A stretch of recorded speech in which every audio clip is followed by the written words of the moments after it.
Find the right community, learn as much as you can from other people's stories, and maximize things that are there already that are readily available, like podcasts and Yeah. companies and willing mentors who are willing to really take care of you and to guide you through that first step.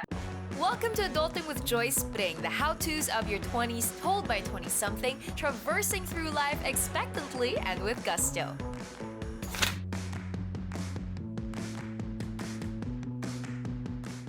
I was listening to one of the podcasts where you guested in, and you were talking about how, because of that transition of immigrating to the States at a young age, you actually started working harder to a certain extent because you saw all the sacrifices that your parents were making. You mentioned like going to the library, reading about Rich Dad, Poor Dad, and how that really changed your perspective on why entrepreneurship is actually a great idea, that you don't just need a 9 to 5 job to be successful, which I think really led into career karma now and your work in tech. So I want to know, what were the things that you feel like you developed and learned as a young Artur, as a young kid, growing up and learning about all these things that have helped you shape the person that you are today and the companies that you own today? Yeah, definitely. That's a really good question. A little bit more on the introverted side when I was younger, and I loved to read. As soon as I learned English, I was going to the library, checking out books. And so I think one of the books that stands out to me is Rich Dad, Poor Dad. To that point, especially growing up in an immigrant household, everything is like the expectations are pretty high. Finish college, to become a doctor or a lawyer,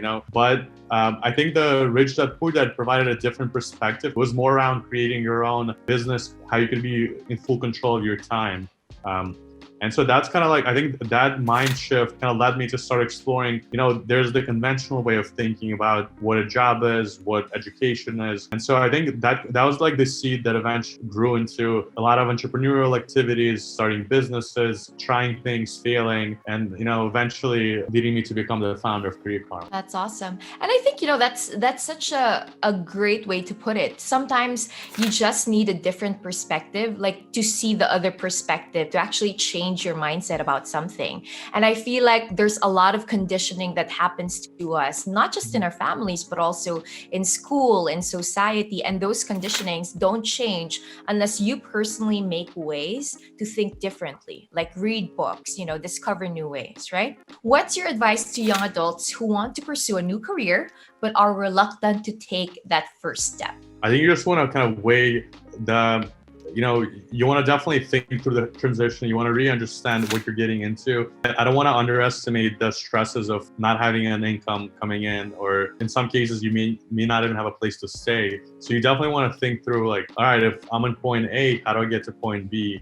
And then the second thing is just speaking to other people who are doing what you want to be doing. Ideally, they have a similar background to you, so you could really relate to their story. And that we found that to be the most impactful, factor that helps people believe that they can do the transition and ultimately take the next step, is hearing stories of other people from their background that overcame challenges and eventually made it into tech. The rest of it is just doing it and being able to stay consistent and disciplined, making sure that the 5 people around you are people that are going to support you if something goes wrong. Really make sure that you have the right people you could lean on when times get hard. Awesome. Right.